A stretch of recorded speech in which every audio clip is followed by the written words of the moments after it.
Sacco and Felice, New York and New Jersey's premier attorneys at law. Their team brings decades of experience across a wide range of practice areas. Whatever life brings, they're your legal team. From everyday matters to complex cases, they've got you covered with the experience you need and the results you want. Because when life gets complicated, they make it simple. SaccoFelice.com. SACCOFILLAS.com. 2 C's, 2 L's.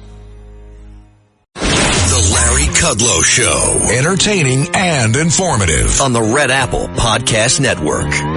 So we had a big jobs number yesterday. Good Friday. Markets, or the stock market was closed, but we had a big number. Total non-farm payrolls up 178,000. More importantly, private payrolls up 186,000. And nobody expected that.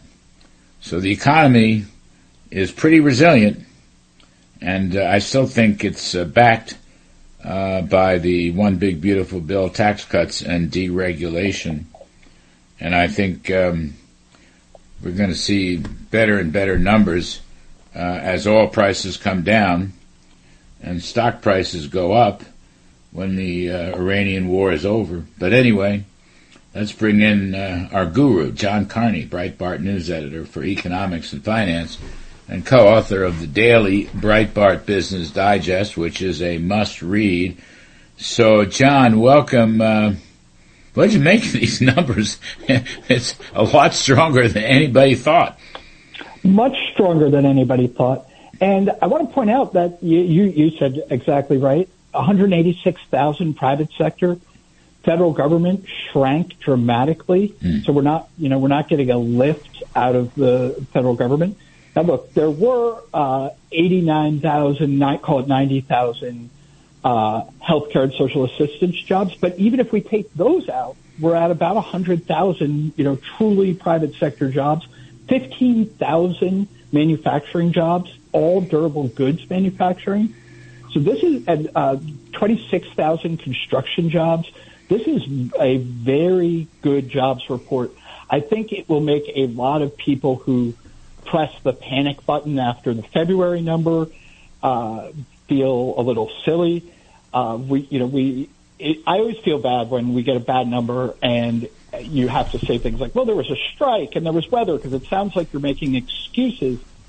But this number really does show that, what happened in February was a one-off. They also, by the way, increased the January number. So we are actually running, I think, on a 3-month average at, I think, 89,000, 88,000. So this is a healthy market. And keep in mind that we need far fewer jobs to keep the economy and the labor market steady than we did when Biden was flooding the country with illegal immigrants. Back then we needed 150,000, 200,000 just to keep up with the amount of people coming into the labor market because our borders were open. Now we don't need that many. And so this 180,000 is the Fed recently put out a paper that said we need 10,000 or maybe 0 jobs a month just to keep the unemployment rate steady. So one way of looking at that is we have 18 times as many jobs in March as we needed. Let me tell you about ProHealthConnect.com. It's transforming healthcare payments, providing retailers a seamless process for over-the-counter and healthy benefit programs. By connecting retailers, health plans, and payment processors, ProHealth Connect creates one powerful, unified network. They empower independent grocers and pharmacies to accept health benefit cards without changing how they do business. With over 10,000 locations nationwide, helping more than 1.3 million people access the care and nutrition they need. Go to ProHealthConnect.com. This is a key point. You're making this point. You're really the only one, I think, who's making this point in the Business Digest. I mean, it's a very important point. And John, it's immigration. We're now people coming across the border is turned negative, and that's right. It's turned negative. It's probably close to 3 million now, self-deportations, plus what the ICE agents have done, pushing criminals back over to their home countries. So we're at 4.3% unemployment. That's a low number. It's a very low number, and it suggests a reasonably healthy economy. But we don't need massive jobs numbers. This is going to be, I think, this is going to be a startling fact, probably ignored by a lot of people, but they shouldn't. Okay? No longer can we just look at the number and say, well, we needed 150 or 200,000 jobs. It would be nice. I mean, if these trends continue, by the way, construction is up 26,000. You're building new factories. You mentioned the manufacturing number. And, of course, federal jobs are off, 350,000, 375,000. But because Trump has closed the border and stopped all that nonsense, it has a big economic effect. That's right. And jobs numbers that I think it will actually take people, particularly liberals in the media who always look for a reason to hate the Trump economy, but it'll take even a lot of economists as well some mental work to readjust how they look at jobs numbers. Where, it used to be if you got 10,000 jobs, you said, that's not enough. Because, by the way, it's important that people understand also, most of the negative net immigration is actually self-deportation. Mm-hmm. ICE agents didn't throw out 3 million people. Most of those actually were people who realized that America was now serious about border enforcement.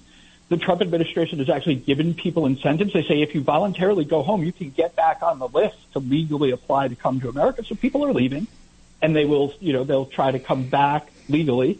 There'll be far fewer of them.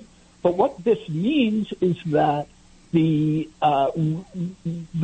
it's actually going to be very good, because sectors of the economy and businesses, instead of just thinking that there is a open pool of labor, they actually will have to compete for that labor. That will mean higher wages, but it also means that in order to be able to provide the higher wages to compete, they'll have to increase their productivity.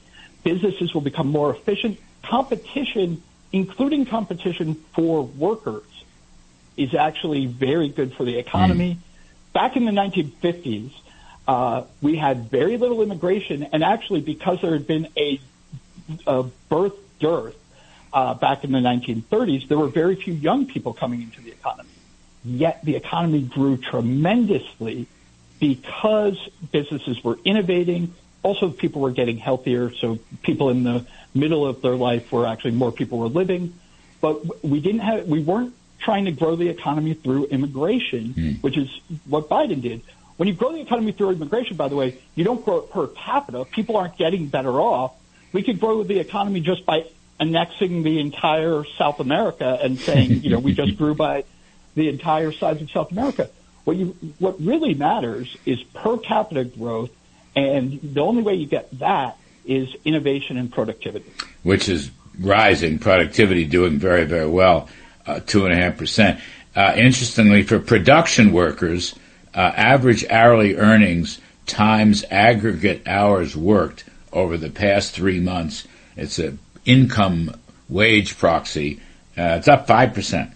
12-month change is up 5%, which is much higher than the CPI. John, real quick, the last 30 seconds, does this jobs number affect the Fed? I think the jobs number will give armament to the hawks. They're probably not going to.